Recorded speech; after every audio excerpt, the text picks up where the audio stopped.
And the Leafs remain undefeated. I just really like the way that sounds. All right, so the home opener in Toronto. Let me just say how badly I want to go to a tailgate party at Maple Leaf Square. One day I will, but this was not my time. Okay, so let's start with the first period. This period was just absolutely disgusting. The Leafs scored 5 goals in 20 minutes. This was also Moore's and Rosen's first game. And of course, who scores the first goal? Dominic Moore. Because everything's perfect. It doesn't last because New York evens it up not long after. And it's tied until Zach Hyman, the Zach attack, dangles 4 of their guys, gets a breakaway, misses his chance, comes back around, and scores. He makes it 2-1 Leafs, and just for New York, I'm thinking, first you let him charge the net like that, and then you let him do it again. That was their fault. And this is just gonna be a long video of me saying how bad I felt for Lundqvist because his defense was just shit, okay? 4 guys, or maybe we're just really good. Zach Hyman got through 4 guys, didn't score, and then came right back, basically another breakaway, and scored. He comes at you once, okay, that's fine. He comes at you twice like that, shame on you. And then on the power play, Jake Gardiner takes it from our zone, carries it through the neutral zone, takes it past 3 of their guys for an unassisted goal.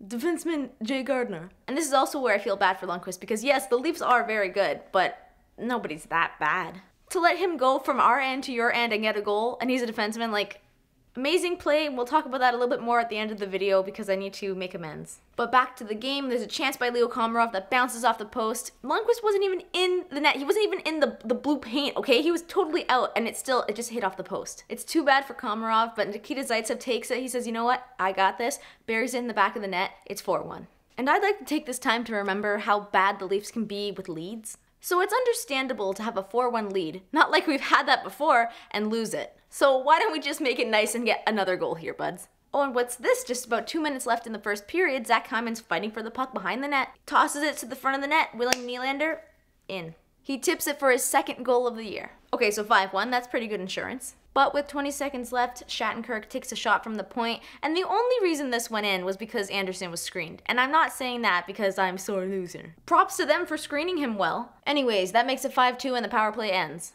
Intermission.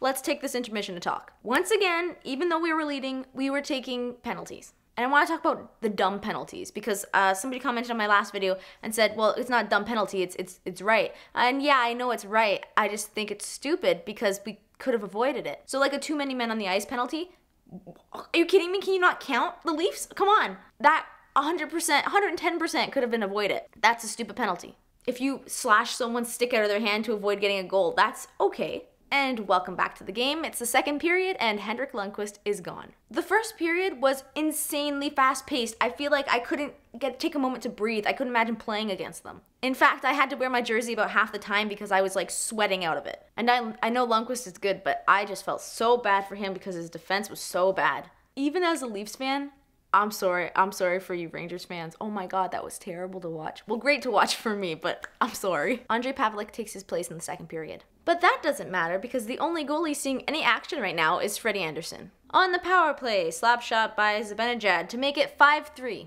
Okay, I'll give you that. Next up, on a delayed penalty, Mark Stahl makes it 5-4. And you can just feel the energy leaving the room both in the arena and at my house.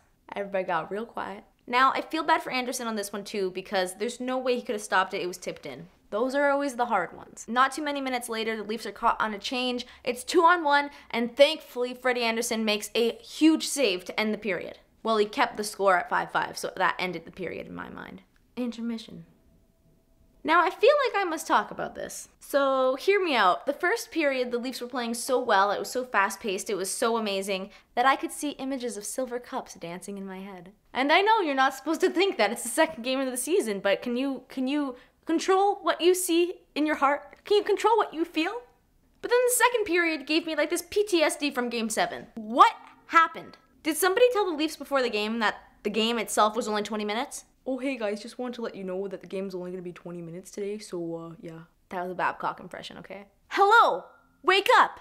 Alright, it's the 3rd period, and the Leafs are actually acting like they want to win. Tyler Bozak, assisted by Jake Gardiner, makes it 6-5 for the Leafs. Holy cow, this game is nuts. Also, I have to say this, I have to get this off my chest. I've never been a fan of Jake Gardiner. You guys know that, I know that.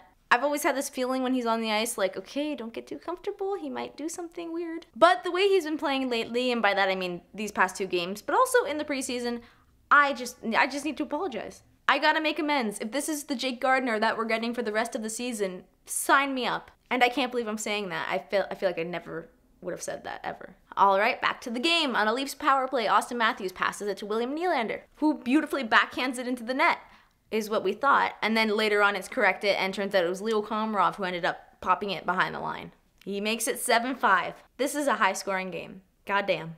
On another power play now, Marleau to Kadri. Kadri rushes it past their defenseman, and it's a goal. And that'll be Nazem Kadri's 2nd of the season. And that will do it for scoring in the game. 8-5. 8-5. Can you believe that? We got 7 goals in the last game and 8 goals now.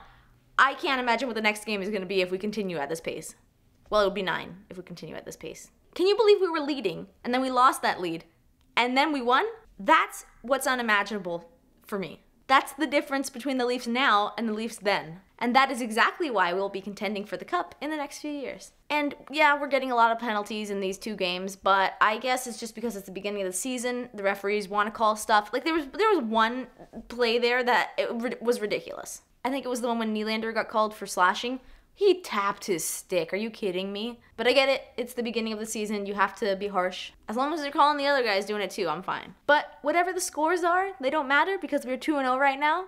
And I'm happy, if not with slightly higher blood pressure. And this will probably be my last game review for quite a while, unless something really exciting happens with the Leafs, because I was only going to do that first game, and it got a really good response. I have no idea why. I guess because it was a great game. And then this game I thought was a great game, so I said, okay, I'll do it because it's the home opener and everything. So this will probably be my last one for a bit. I might try and do them on the weekends. I don't know what you guys think about that, or when I have time to do them, because it's just too hard to stay up. Get out of here, fly. It's just hard to stay up and make it, especially if you have people over watching the game, or wake up early and make it. So I'm just feeling it out right now, okay? If you haven't already, make sure you guys subscribe because I do things like this. I put out videos like this, and check out the rest of my videos to see if you want to subscribe. Leave this video a like if you want to see more like this because I think you do. And leave a comment down below. Let's see, what questions should we ask tonight? How about you guys leave me your blood pressure ratings down below? All right, I'll see you guys next time.